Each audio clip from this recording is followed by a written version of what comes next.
İkinci konuşmacımız Profesör Doktor Juan Antonio Hernández Corchete. Buyurun Sayın Corchete. Thank you, Mr. President. I'm going to speak as slowly as I can because I want this morning that the experiences I want to share with you get through properly. And the only way to be able to do that is to facilitate the work of the translator. So I'm going to speak as slowly as I can.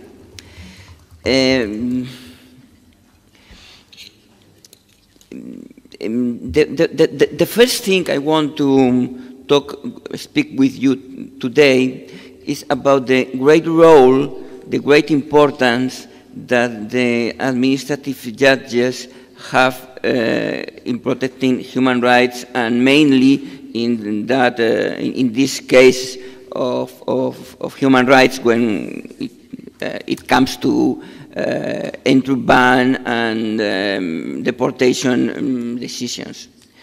I think that when it comes to protecting human rights, the most important element of the chain is the first one, because the protection of human rights, when a breach of a human rights has occurred, it is necessary to be repaired as soon as possible. It is crucial that the protection should be granted as soon as possible. That's why the intervention of the constitutional courts, as a Spanish constitutional court or Turkish constitutional court, it is important also because it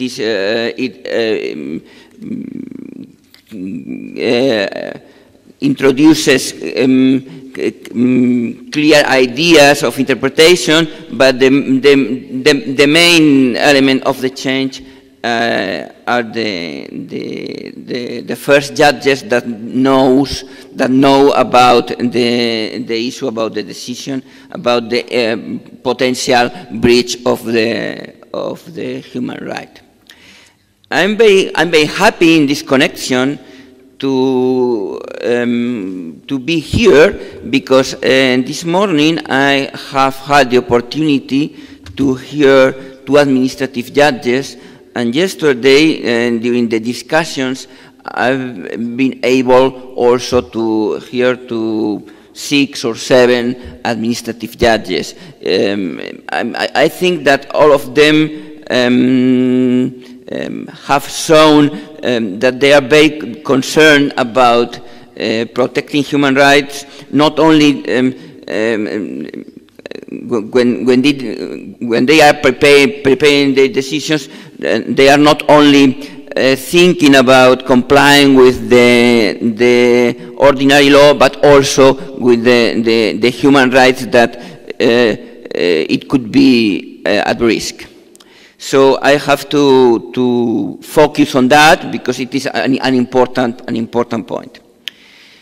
In Spain, I have to say that the great majority of potential or real breaches of human rights are repaired properly by administrative judges.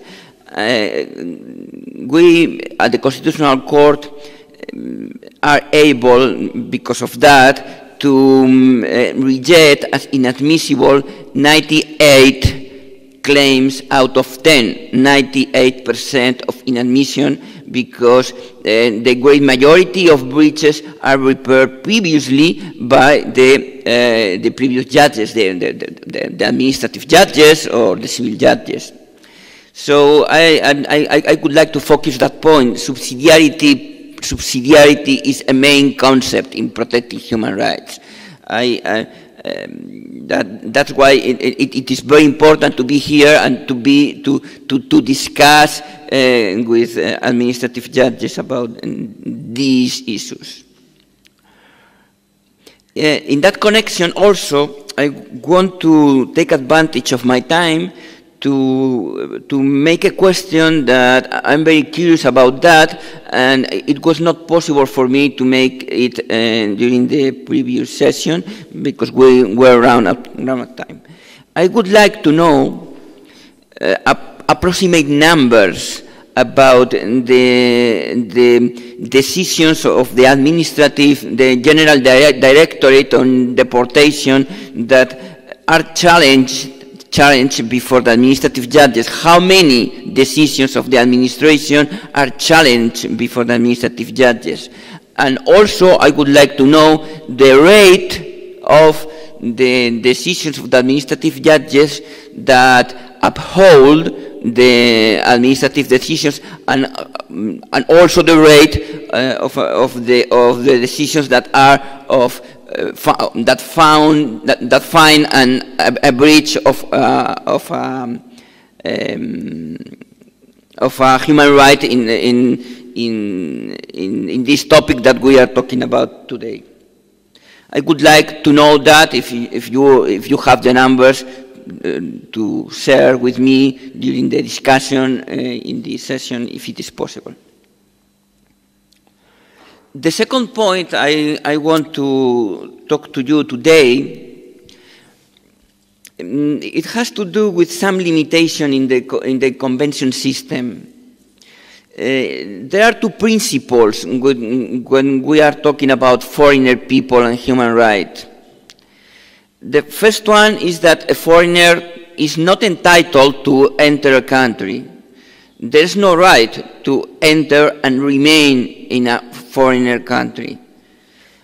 The second one is that the only reason because a foreigner can claim to a judge to be repaired from a breach of a human right is when a right of the Article 2, 3, or 8 are involved.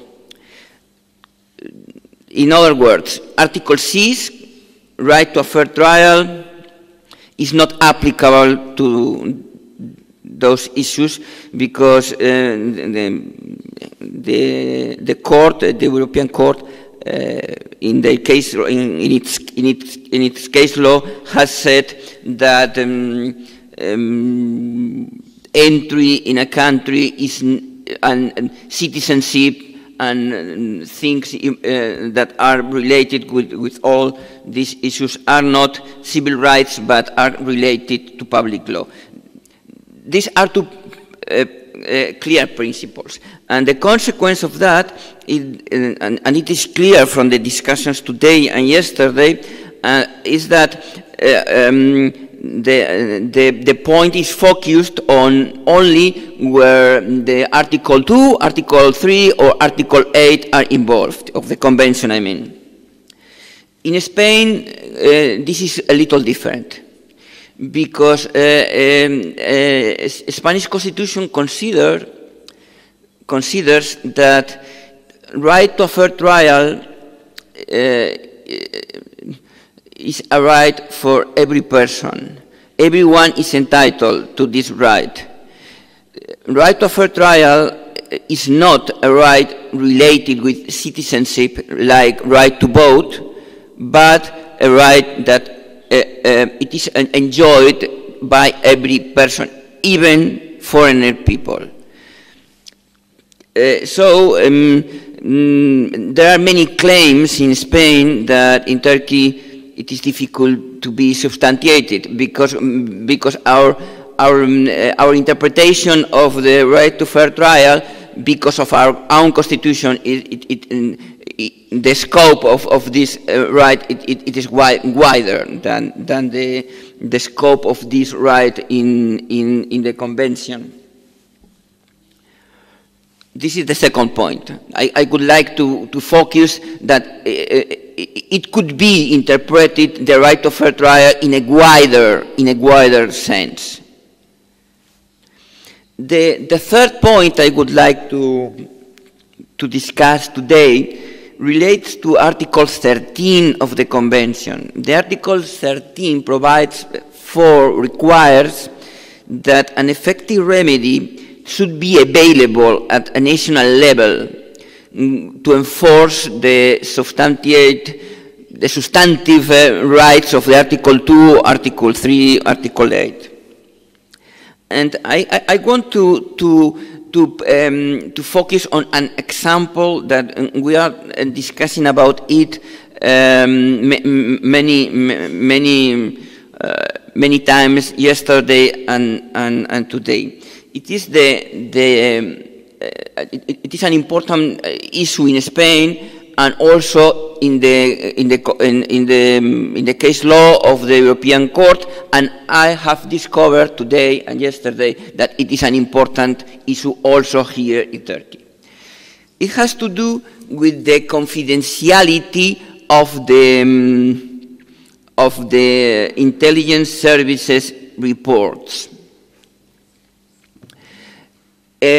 For us, in Spain, the Supreme Court in the administrative branch, it is like the Council of State here, but we have the administrative branch inside the Supreme Court. We have not the Council of State outside the Supreme Court. The Supreme Court in Spain, the administrative branch of the Supreme Court, has said constantly that it is not possible to admit that a decision against a person is based only on information that it is unknown for the judge and unknown for the party. Because if it is not, if this information it is not well known by the judge, it is not possible to conduct a real judicial review. And if it is not known by the party, he is not able to challenge that information. So it is not possible to rely a decision against a person like an entry ban or a deportation on some information that it is not known for the judge or for the parties. This is absolute, and this is not discussion about that. But not only the Spanish Supreme Court has this case law, but also the European Court has told that many times.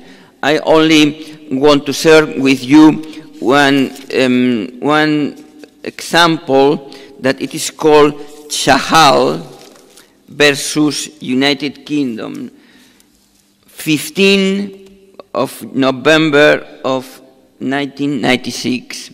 But there is not the only case. There are many other cases about that. Previously, to finish with this third point, I would like to share with you something that I think it is very well known, but it is important to remind you about that. Spain has a lot of experience of terrorism. It is not only Turkey who experiences terrorism. 10 years ago, you remember that exploded in Madrid some bombs in 6 points and were killed 250 people. This summer in Barcelona, there were some people that killed 30 people, 35 people. Spanish security services, intelligence services, are very aware of that. They are conducting investigations, and they are not willing to share these investigations with the judges. They say they are not willing. They are not going to share this investigation with the judges, even though these investigations are the only basis for a decision of entry ban or a decision of deportation. The Spanish Supreme Court considered that these decisions, these administrative decisions are invalid because it is not possible to conduct a judicial review. It is not possible to exercise the right to defense. Fourth point. I would like to discuss today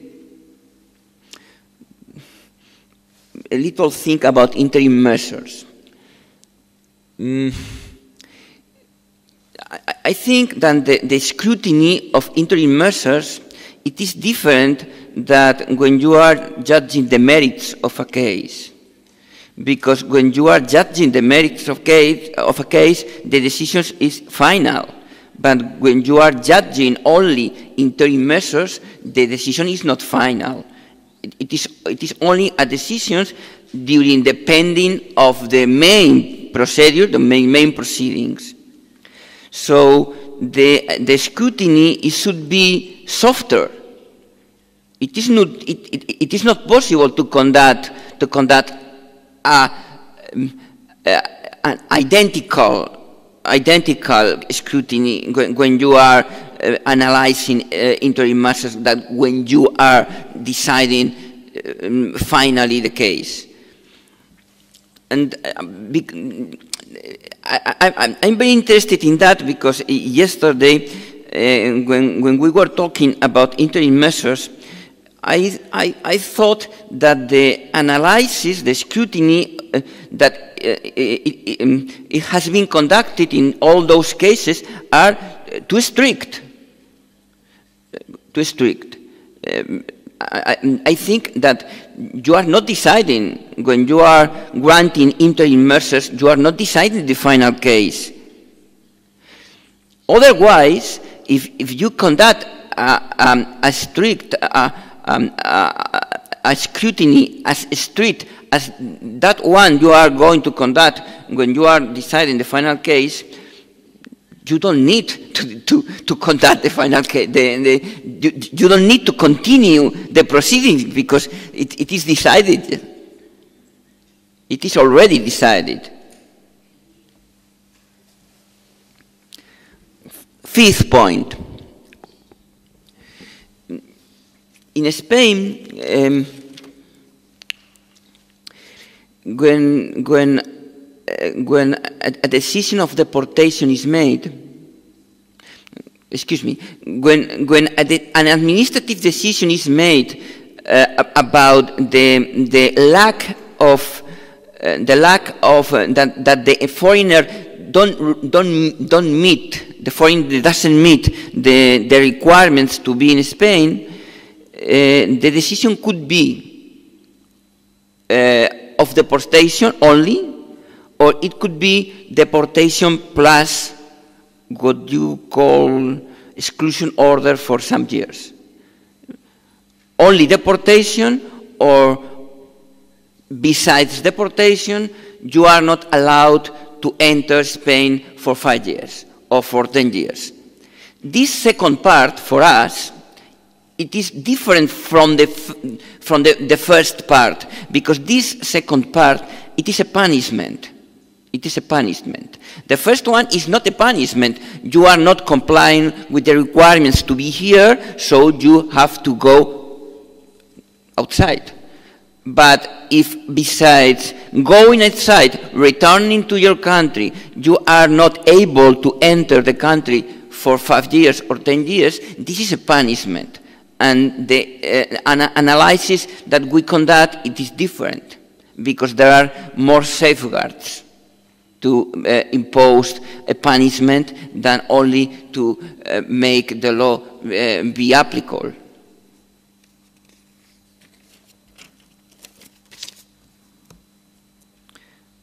Sixth point. I would like to discuss some experiences about detention. I would like to share with you 3 experiences in Spain. First one, the detention should be prescribed by law. For us, a law is a law when there is a fundamental right involved. The law should be a law from the legislature, from the lawmaker, not from the government.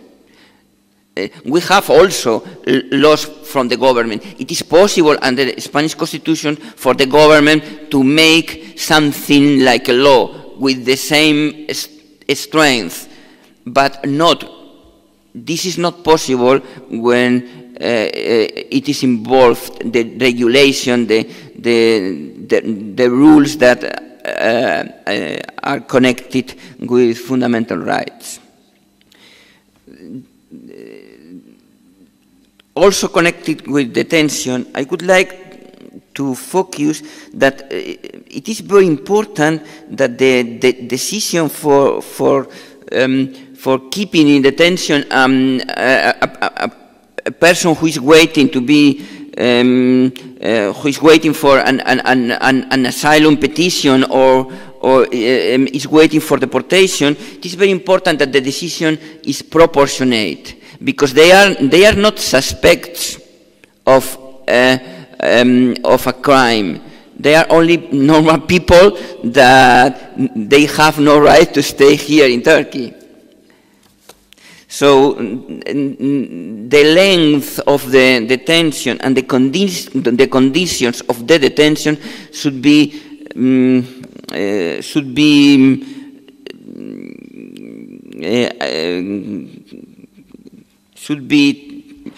it is necessary to take care about these points. And finally, this is the thing I'm going to share with you. It is a speciality in Spain, but I think it is interesting. When a foreigner is under detention because he's going to be subject to deportation, or when he has received a decision of deportation even though he is not under detention, they have the right to free legal advice. The Bar Association appoints a lawyer to assist every movement of the person that are entailed in those proceedings. And there is a budget in the Minister of Justice for paying for that lawyers. So there is a very professional aid, very prepare aid attending these people.